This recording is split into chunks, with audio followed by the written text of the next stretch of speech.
Good morning. How are you today? Fine. Good. I'm very happy to have you with us. Before I introduce the keynote speaker, I just want to tell you that the hashtag for the Twitter is ETLHE 2019. Okay? ETLHE 2019. Okay. So I'm very pleased to be with you today and to have the chance to introduce our keynote speaker, Patrick Fitzgerald. He's the director of the Executive MBA and a senior advisor to the Dean of Alliance School of Business at AUB. I feel honored to work closely with Patrick on the EMBA program, now offered in a blended format. Patrick is a true standout in the e-learning field. His experience has offered a great insight into AUB's institution-wide e-learning strategy. He has a great understanding of e-learning needs and an appreciation of what it truly takes to ensure education is reaching everyone and at a high quality. Before joining AUB, Patrick was president and CEO of Global Financial Network in Boston, a consultancy that focused on strategizing and facilitating higher education and industry partnerships. He was also the senior advisor to the rector on global strategy at Istanbul Ticaret University in Turkey. Prior to that, he was managing director at Pearson Ltd in the USA, the world's leading professional education company, entrepreneur in residence at CP Baker & Company, executive director Global Products Group at Morgan Stanley, and for many years, he held several vice president positions at Fidelity Investments. Considering his long-standing experience in pushing the boundaries of higher education, I am sure we are all in for a treat today. Please join me in welcoming Patrick Fitzgerald.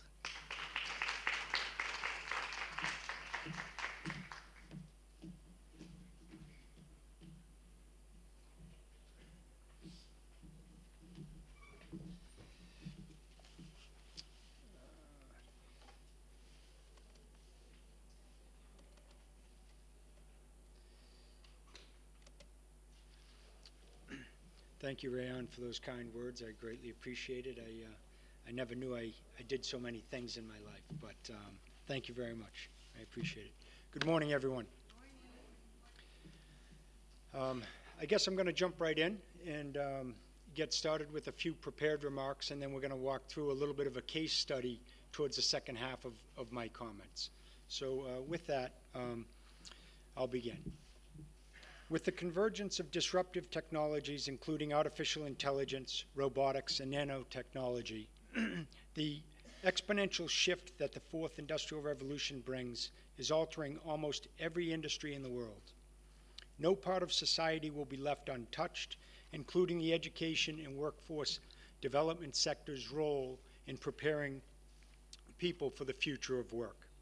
However, the current system of education and workforce development, including skills training, is lagging behind the innovations of the 21st century to date, and without interventions may continue to lag behind the rate of innovation in the future. While some universities and individual programs within institutions are adapting in response to workforce changes, the sector more broadly remains unresponsive to the shifting needs of students and employers. The misalignment between education and job market needs continues to persist. The current system of education and skill development is not accessible or affordable for many and is not producing the right skills to meet employer demands. As a result, employers are facing challenges in filling jobs. Preparing for work is not the only purpose of education, but it is nonetheless a topic all of us have a stake in. Given the dramatic shifts currently taking place as a result of the fourth industrial revolution, I would argue it is not only one of the biggest opportunities of our time, but it is also our obligation to deliver affordable post-secondary education that is aligned with the needs of students and employers. The goal of obtaining post-secondary degree for many students is to provide them with the necessary tools to thrive in the job market. Let's look at a few slides. When asked, what are the main reasons you decided to go to college? Student responses focused on their immediate needs. Gain skills employers value and are willing to pay for. Gain greater earning potential. Be ready for the world of work. Become strong critical thinkers. And get a broad general education. But when educators were asked to complete the statement, the primary purpose of a 4-year college and university is to produce, educators' responses focused on students' long-term careers, strong critical thinkers, graduates who have been exposed to new ideas, graduates with a broad general education, job-ready graduates, and graduates with greater earning potential. And when employers were asked to complete the same statement, the primary purpose of 4-year colleges and universities is to produce, employers want it both ways. They want graduates with skills employers are willing to pay for, strong critical thinkers, job-ready graduates, graduates with a broad general education, and graduates with greater earning potential. However, employers increasingly feel graduates do not have the skills for the job market.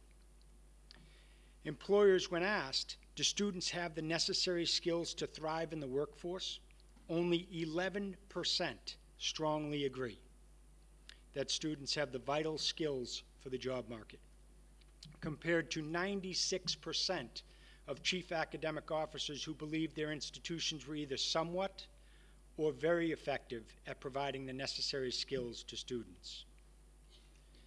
What this shows is that we have both a skills gap and an expectations gap. Students want to get a good job. Educators want to create strong, critical thinkers.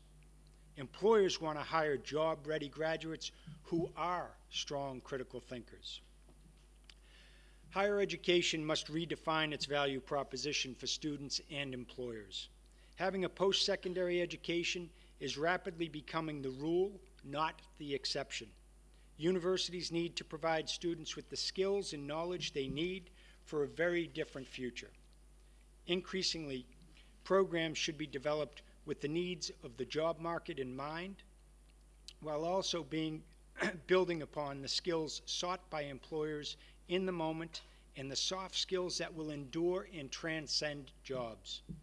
The ability for programs to regularly and rapidly revise curriculum and instructional materials based on changes to a given industry or occupation's required skill set is critical to justify the cost and time commitment for students. An opportunity exists today for universities to rethink, with input from employers, the skill components of degrees typically sought for given career fields. University leaders and students believe transformation in higher education is essential. It is no longer an option to keep doing things in the old way. Innovation is now a prerequisite for healthy survival. Therefore, we can expect disruption in the coming years. At least 50% of both university leaders and students expect the traditional university model to be disrupted by 2025. Students expect the time frame to be even shorter, with approximately 25% expecting disruption by 2020. While universities expect disruption to take longer, nearly 90% of university leaders nonetheless expect the university model to have been disrupted by 2030. Institutions that are serving today's students and employers well have been embracing innovative instruction delivery models that are learner-centric, flexible, responsive, and adaptive. In general, there is a consensus among university leaders and students on the importance of using technology to improve the student experience, such as through digitization of content, automating administrative processes, and integrating systems. Overall, universities see digital transformation as a way to enhance the current model rather than change it. Specifically, university leaders are prioritizing student experience, course development, enrollment, and administration. Innovative models such as blended learning, work-integrated learning, and online education have shown they are equipped to address issues of access, affordability, personalization, time to completion, and quality. These changes depict a shift towards a learner-centric model that focuses on the individual. Flexibility, accessibility, and adaptability are the central tenets for new models to redefine the way students learn. Technology within the education sector today is allowing universities, instructors, and corporations to personalize the learning experience from curriculum to assessment in a manner that is affordable and scalable. These new as well as emerging technologies have the potential to further impact education now and in the years to come. For instance, artificial intelligence and machine learning. Already, AI's existing applications span the value chain, including search tools for scientific research, powering chatbots, connecting learners with universities, and matching students with career coaches. Augmented and virtual reality are two technologies whose use in education is just emerging. They are being used to bring science to life, transport classes on virtual trips, and market universities to potential future students. While virtual reality faces barriers such as high costs and limited content, augmented reality is a more accessible technology application. It has already appeared in the classroom to enhance knowledge in medical, engineering, and science disciplines. Chatbots and virtual assistants have the potential to automatically handle routine questions. For instance, answering questions about admissions and helping new students during orientation, freeing up human staff to deal with more complicated issues. Also, there are emerging examples of chatbots being used in classrooms as a teaching assistant to answer student questions in online forums. However, when implementing whether it is any of these emerging technologies or others, it is important to make sure to test the new technologies with student focus groups and continually ask students for feedback as new technology is adopted. This approach has proven to be immensely helpful in my past endeavors, and ultimately it ensured quality student experiences. The success of any transformation depends upon its leadership. In the digital transformation of higher education, provosts, rectors, presidents play a more critical role due to the magnitude of change, the degree of disruption, and the power of inertia. To visually represent the magnitude of change and the degree of disruption within a university, I think it will be helpful to take a look at what is broadly required for a university to fully embrace online education. What this slide represents are effectively the core capabilities that any university needs in order to move from a traditional classroom environment to an online learning environment. The first set of boxes represent broadly what we call program development. So it includes program design, development, and now, because we're making them technologically available and electronically distributed, program production, which is not a small task for the team to develop. Secondly, you have marketing, and then you have the recruitment and enrollment process, and then you have the student support, which falls into really two buckets: academic support and student support. So when you take a look at what I call the high-level business flow for a university to deliver online education, you see effectively a heat map. Clearly, content, the universities can produce some of the best and richest content available anywhere. So that's not a problem for the university. Program development, they can do it if they have the right IT staff in place. They can design the programs for sure. They can develop the programs and the curricula and the material. The question becomes the production of delivering or developing and building, producing the online course. Then you come to kind of what I call the core of the university business. And this is where I use a term, and I know in higher education we don't like to use it, but I use the term selling. This is where the selling happens.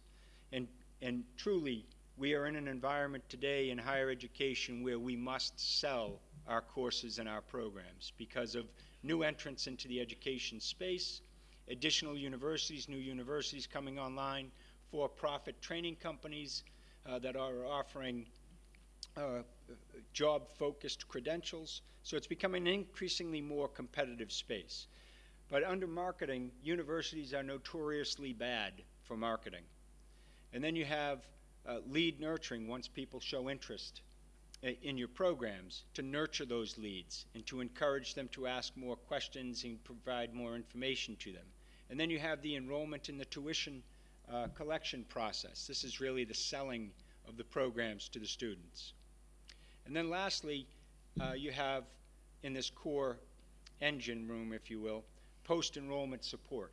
And the post-enrollment support gets quite complicated when you're dealing with online students. You have, of course, the academic support that the professors or teaching assistants or research assistants or graduate assistants need to provide. But then you have technical support that your IT staff typically need to provide. And then thirdly, it's the second half of kind of the technical support or student support that's non-academic. And that is what I call life support. For students to make it through a program, they need to be self-disciplined, they need to be self-directed, they need to have self-initiative, right? It's like going to a gymnasium. For most people, you start out in January saying, I'm going to get in shape this year, I'm going to be diligent about going to the gym. If you're anything like me, by the time February rolls around, instead of going 3 days a week, you're down to 1 day a week if you're lucky, and by the end of the month, you're just not going anymore. Right? Online learning is very similar. In my experience, we built our first online course back in 2000, and this was a critical element to the success of our students, was reaching out to them and helping them and encouraging them and providing them tips and guidance on how best to manage their online learning experience. And then you have the 100% web-based delivery platform, and you have, as we mentioned in earlier comments, the artificial intelligence, the chatbots, the virtual tutor support. And then lastly, you have program maintenance, right? This is the continuous updating, content maintenance, refreshing of content, revising the course curricula, revising the case studies, updating the material, which is a continuous and ever-evolving process. And again, this takes substantial effort and know-how, not only from the professors to update the content, but substantial effort, again, from largely IT departments to help maintain the online courses. To delve a little bit deeper into the lead generation, marketing, recruitment, enrollment, and student support, we can take a look at this, I guess, flow chart or visual chart here. But the first column represents the lead generation and everything that's involved in generating leads and interest in your programs. Much of this is common knowledge today, or at least people have heard of these terms, but you have Google search engines, you have the AdWords when you type in a search term, you have certain advertisements that pop up, you have email lists, social media platforms, your own website, and then of course, cold calling based off of lists of students who have attended perhaps an MBA conference or a GMAC conference, or signed up for some newsletters associated with various programs. All of this stuff drives, or all of these efforts drive typically to landing pages with lead forms. Those lead forms then propagate or populate a contact relationship management system, or a CRM.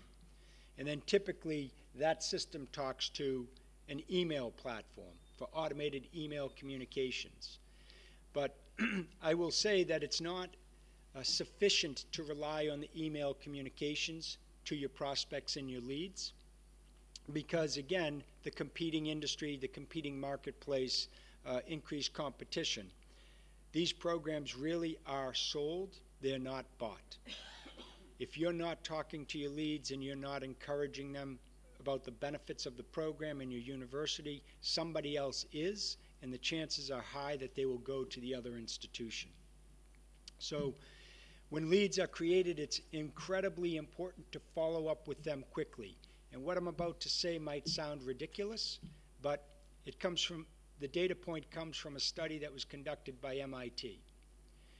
If a lead is generated for a program that you're marketing, and you follow up with that lead within 5 minutes of lead creation, 5 minutes, versus following up with that lead within 30 minutes of lead creation, you have a 100 times greater probability of contacting that person at 5 minutes than you do at 30 minutes. And the numbers get drastically worse the further out you go from the creation time. Effectively saying, if you don't follow up with them immediately, forget about it. The reason's very simple. You know exactly where that person is when that lead is created. They're at their computer or they're on their smartphone or their smart device. Dial the number, chances are they're going to answer the call. Wait 30 minutes, they're in a meeting, they're on another call, or they're off doing something else, looking at somebody else's program. And then lastly, you have, or second to lastly, you have the commerce delivery and the enrollment into the program.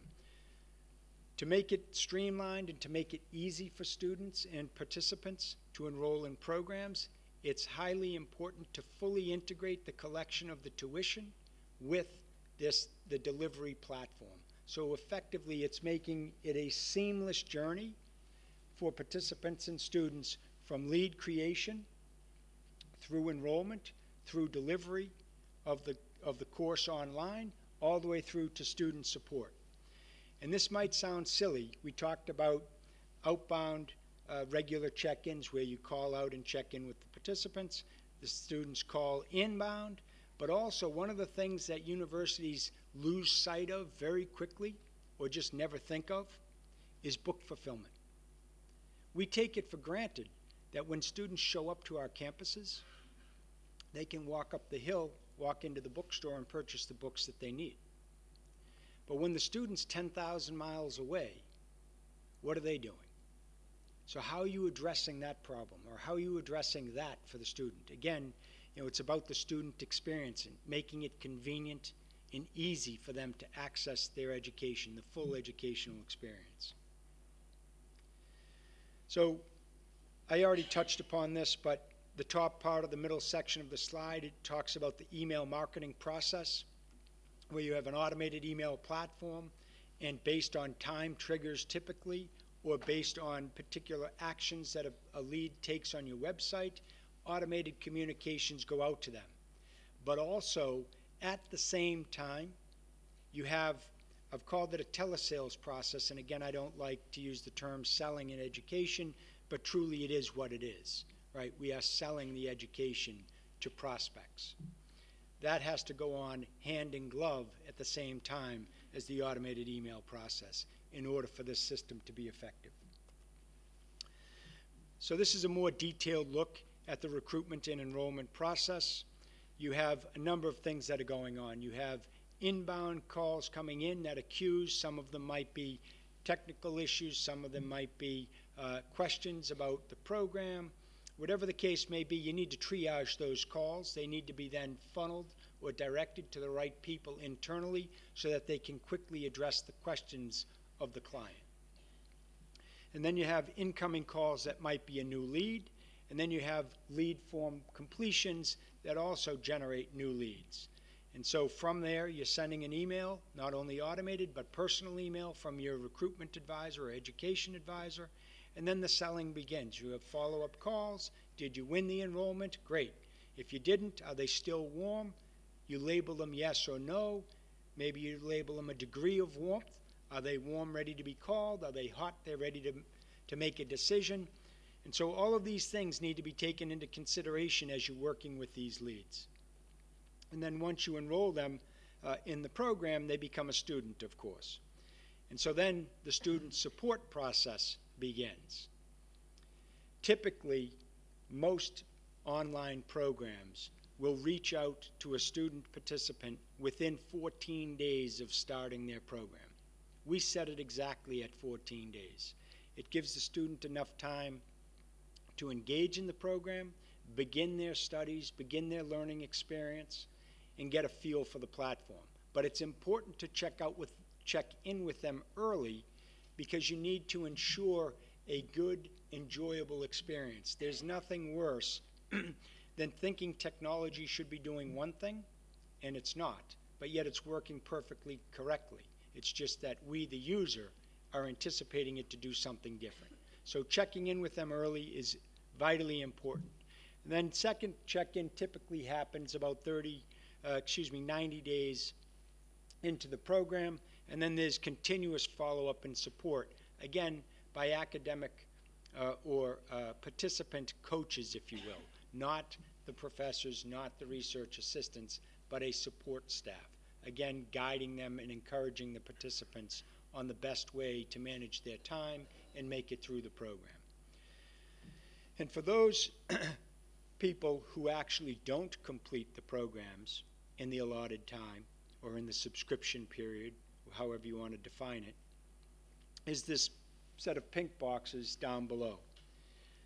We called it a continuation program, where you're reaching out to students to encourage them to restart or re-engage with the program in order to elevate the completion rates and help them complete their programs. Because remember, they enrolled in the program for the knowledge and the education. This is not just about collecting money from people, but it's actually about helping them to be successful. And so this becomes, again, kind of a selling process, if you will, to encourage people to restart something that they had started but then dropped off for or dropped out of for various reasons. So I'm going to stop my comments here and maybe ask if there are questions, observations, thoughts, people want to share experiences, or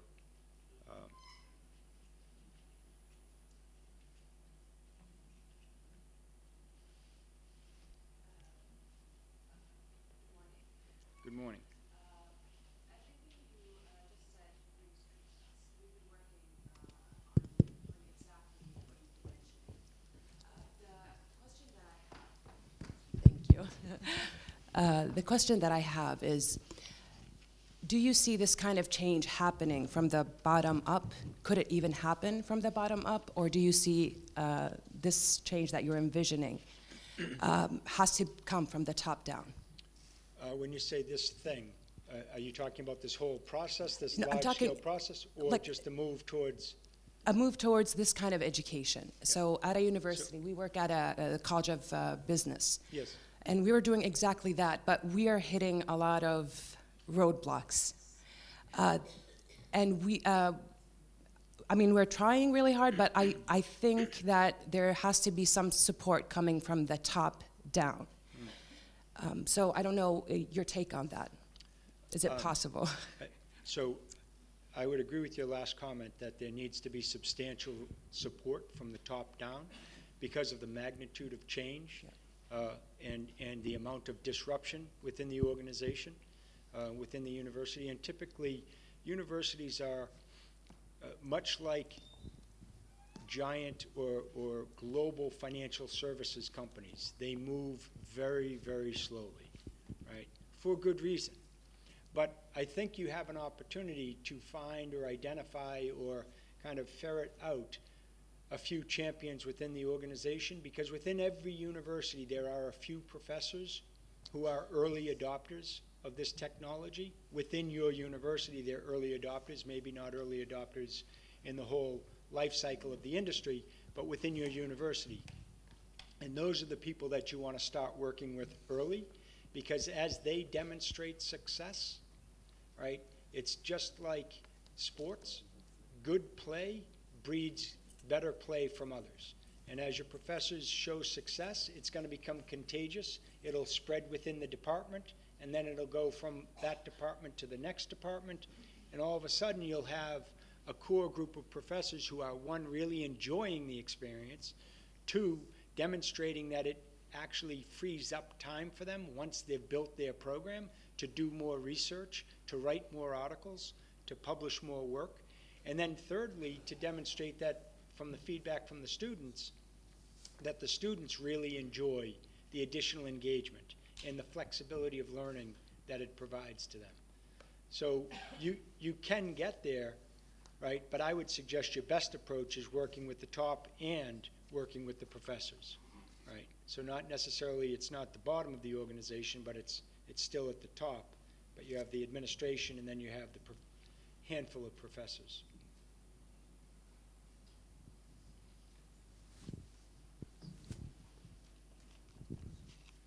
Thank you. Dr. Laurent Sajak at the Holy Spirit University of Castile. What we've already mentioned is awesome.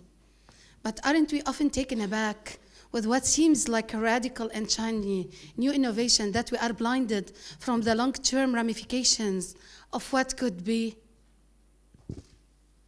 We are in a fast-paced world, and going this way, aren't we going against the stream?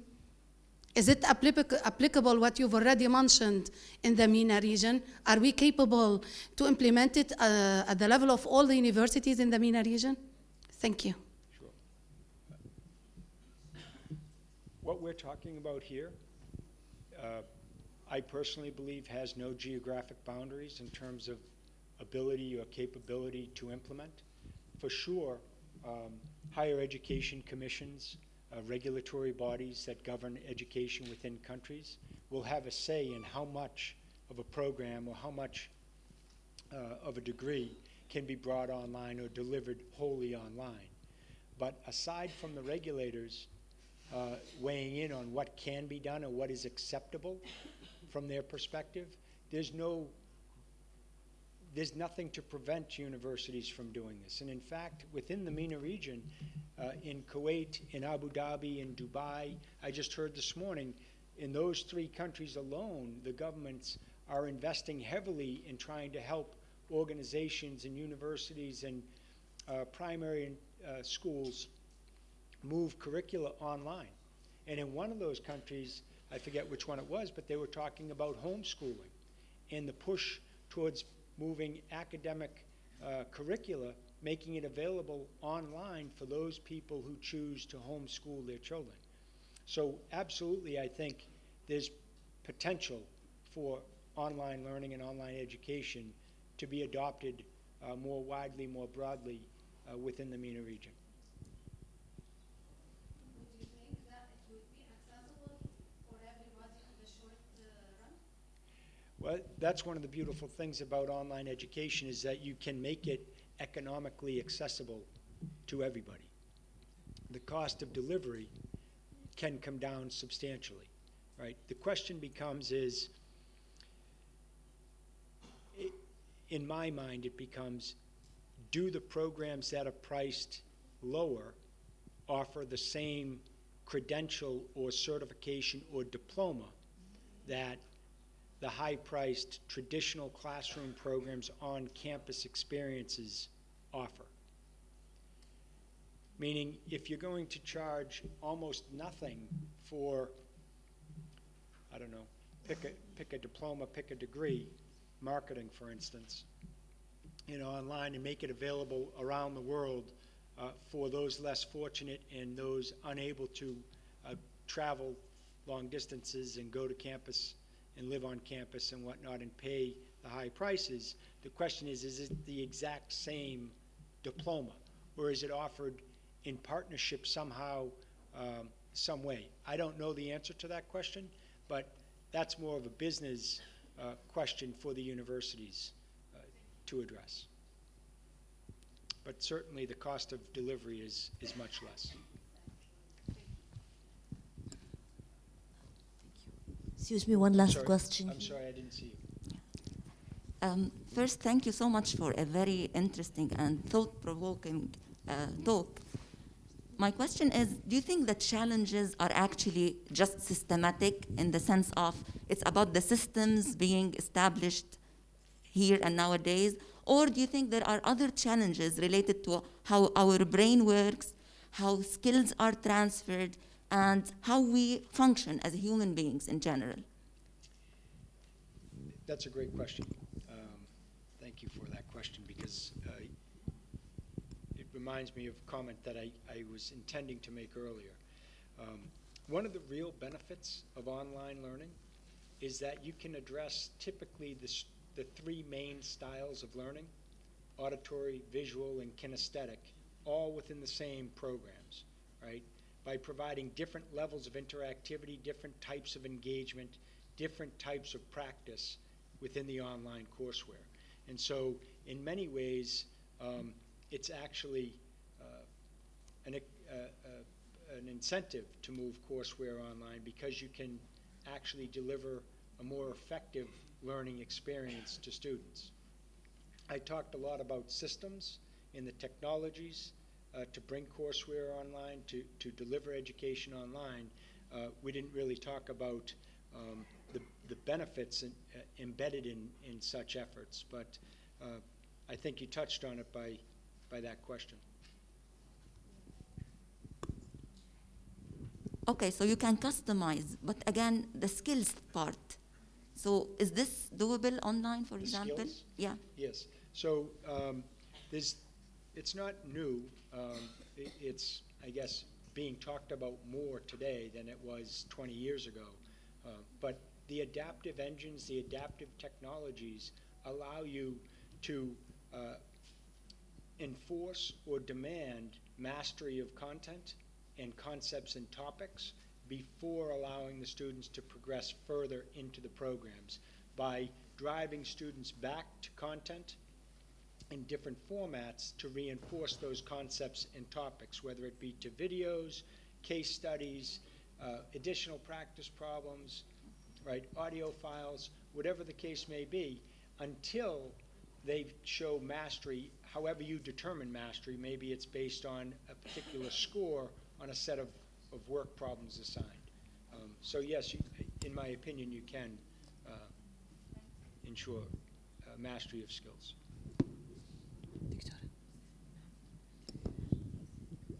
Yeah, my question is, I'm being a literature teacher here. I'm a little bit projecting to the future, a little bit futuristic. If this type of education become the trend, can you tell us what is going to happen for campuses all around the world, the role of the university in terms of space? I personally believe, and have believed this since we started my first company back in 2000, is the best educational experience is a blended program. The incorporation of both face-to-face, traditional classroom experiences, as well as online learning. One of the benefits in online learning, and I go back to my years in university, I could never write fast enough to take copious notes. But in online learning, you can rewatch and re-participate in the course and redo the material as many times as you want until you really understand the concepts. For me, maybe it's my learning style, maybe I'm a little bit slower than the average bear, but for me it would be hugely beneficial to have had online learning when I was in university. But I also learned a lot from going to the classroom and talking to the professors, talking to the students. And so I truly am passionate and a strong believer in the blended program. Patrick? Yes. How do you see this transformation, or the impact of this transformation on access, and how does it make education more accessible? And can you tell us a little bit about the experience of redesigning the EMBA program into blended, and how did this affect accessibility on students? Sure. Well, certainly if you take a program and you move it fully online, there are no boundaries to students. The only real boundary or limitation to the online education in terms of students' accessibility is the language in which you publish it in. But there's technologies to solve for that. There's dynamic translation engines that are available which can translate your content dynamically as the course is launched. Students can select the language. The engines then translate all of the content within that course into the language that was selected by the student. So truly online education, 100% web-based online education, has no boundaries in terms of accessibility. For us in the blended EMBA program here at OSB, the blended approach really has allowed us to attract executives to the program who are truly time constrained, who can't travel a long distance to come to a university a couple of times every week or once every week or several times in a month. And so what we did, and being intimately involved in the project, what we did was we redesigned the curriculum so that it's a residency session based program, where we have 9 residency sessions where participants are required to come to campus 9 times over the course of 15 months. Each one of those residency sessions is for between 4 and 5 days. So it's a limited scope, a limited time frame in which they need to unplug and step away from the office. And then there's a 6-week interval in which there's online coursework, whether it be asynchronous or synchronous coursework, but it's done over the ensuing 6 weeks, and then they come back to campus for another 4 or 5 day session. And so this has really made the program far more accessible to busy working professionals because of the scheduling. And then also the online element allows us to deliver the full educational experience and the full content to the participant through the use of technology, whether it be live lectures online or, again, whether it be interactive case studies or other forms of asynchronous coursework. And so it really has opened up accessibility for the program. And we've now attracted students in this cohort from as far away as France, for instance. Can I ask one last question? What you've already mentioned. Will that allow undergraduates and graduates to mold their personalities through interaction between different cultures? I believe nothing can replace the intimacy that comes from physical contact. You know that it creates new bonds and awareness of others. So you're talking about the networking and the interactivity between participants in a cohort-based program, and how is that affected through online programs. So many of the platforms that are available today allow for direct communication between participants in programs or between students, not just between professors and the students, but also amongst the student group and the student cohort. Again, as I mentioned in my comments to a question a few ago, I truly believe the best learning experience for individuals is a blended-based program. So partially, the traditional classroom allows for you and I to meet each other, shake hands, engage, and develop a personal relationship in a more intimate way than through a technology-based platform. But the platforms are still very, very good in allowing us to communicate in real time, to see each other through cameras. And so, it's substantially better than it was 20 years ago. I will be privileged to attend my presentation at 12:30, where I'm going to speak about some of the drawbacks of online learning. And thank you for your Thank you very much. Hi. Thank you for an amazingly interesting presentation.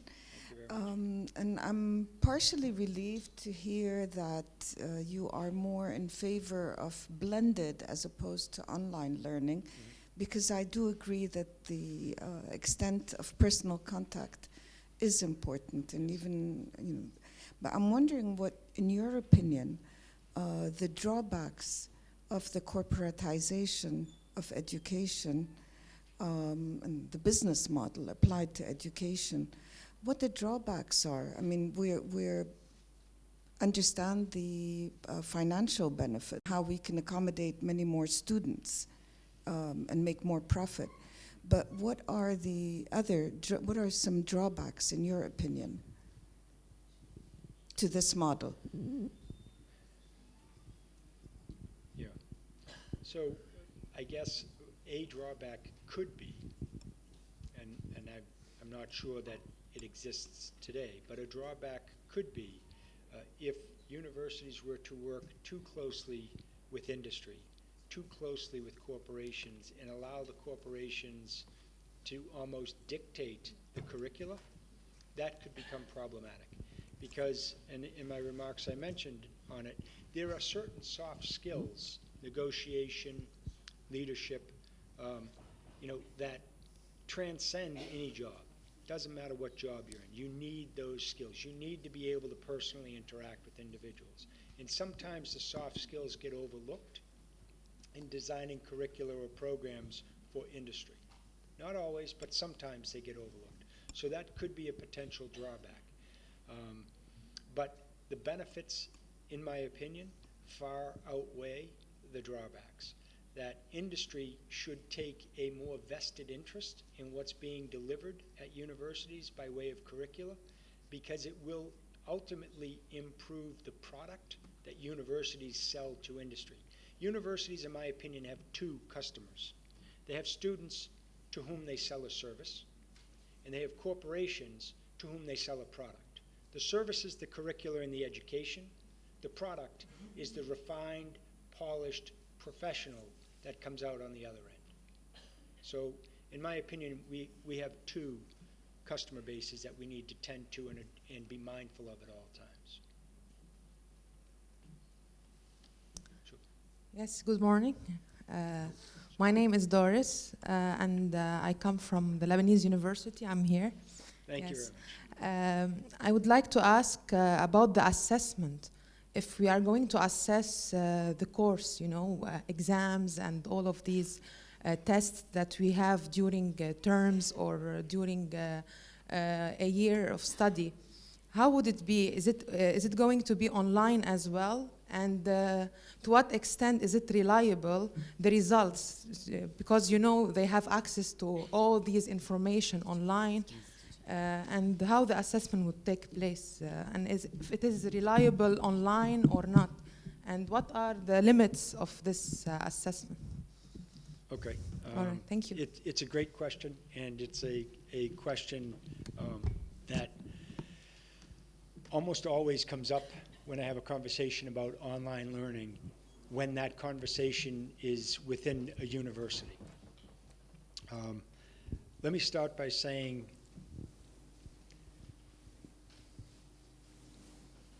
and I guess I'm going to be very blunt about it when we're talking about cheating, because that's effectively what you're alluding to without necessarily saying it. That's one piece of your comment. It happens inside the classrooms. Doesn't make it right, but in my opinion, we shouldn't penalize online programs because the possibility of somebody cheating, because they can also do it in a classroom, and they do. I mean, I'm sure professors here in this class, in this auditorium, have seen and caught students in their own classrooms cheating. So I wouldn't penalize online learning because of that possibility or that potential. But that being said, there are technologies being developed every day to address this very concern. Right? So when students launch an online exam, for instance, if they were to exit that exam or minimize the window so that they could go do a Google search or do something else, the system notices it. The system flags it. Or it can close down that exam and they would have to start over again. Right? And the engines that are built today allow for the dynamic creation of online exams. So what they do is they pull from a pool of questions, right, that are tagged, and the professor chooses which type of questions and which topics they want to test on, so that if you were to relaunch an exam, you don't see the same one twice. Right? Now that's dependent upon a big pool of questions, but it can be done. But I actually have a different point of view. When we started the company back in 2000, and one of the first universities that we worked with, we developed a program for them. The program was accredited, the courses were accredited at the master's level for the courses that we developed online. The university made the decision, and I was grateful that they did, that they would allow for the online final exam. The question is how do we know that the student is the one taking it? You don't really know, other than it's the honor system. They have to check a box and do an electronic signature saying it's them taking the final exam. But they went one step further. They didn't limit the number of times that the student could take the final exam in order to pass the course. And they went even further than that, saying if the student passed and they wanted to take it again, they would retain for the student's benefit and transcript the highest score they achieved in the final exam in that course. Why? I asked the provost of the university. His response to me was, he said, simple. We're in the education business. We want people to learn. So the more they take these tests, it's learning, it's reinforcement. They have greater understanding, greater command of the content in the material. So online exams and testing is a touchy subject, and I don't want to diminish that or minimize that concern.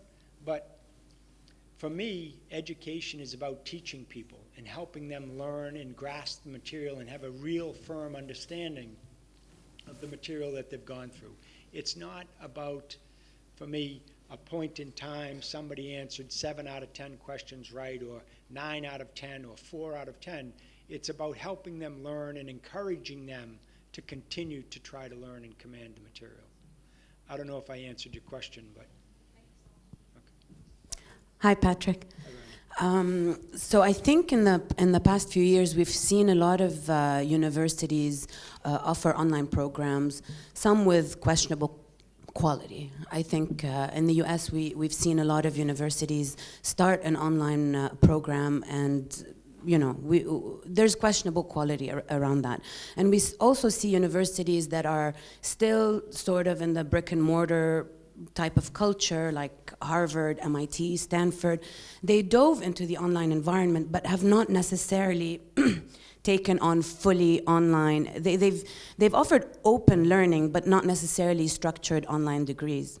How do you see a university like AUB, who has a history in traditional education and more of a brick and mortar system, sustain the quality of education through adoption of online learning and not have it diluted and become a university that just offers online programs of questionable quality, I think? So how do you ensure that a university like AUB stays at the level it is, even with offering online education?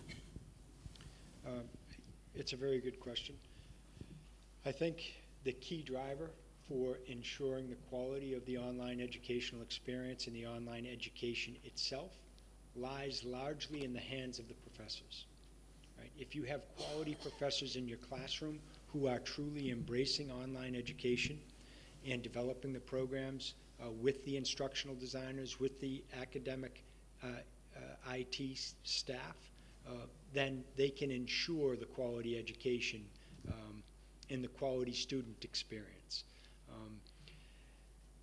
You mentioned a few of the top schools in the United States and their lack of moving degrees online or what have you. In my opinion, that's a preservative strategy. But Harvard has just announced within the last month that their what was Hbx Initiative, and for those who are not familiar with the Hbx Initiative, it effectively was executive education programs that were taught by faculty at Harvard Business School or Harvard Law School that were brought online.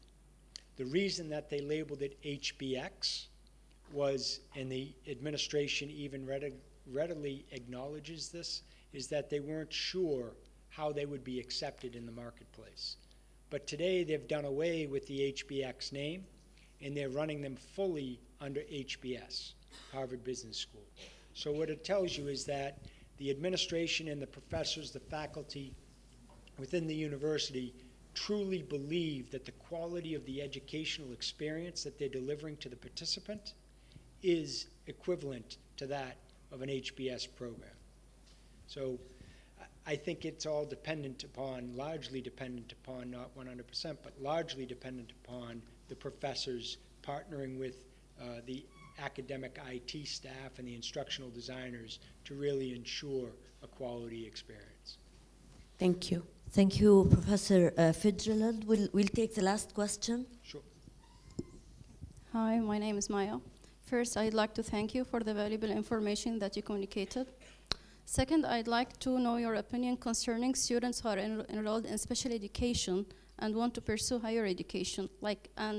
As we know that there's a breakthrough for ASD or students who are on the autism spectrum disorder, and which is hard for them either to communicate or maybe to study at home alone, and all the students who are maybe in our country kind of marginalized.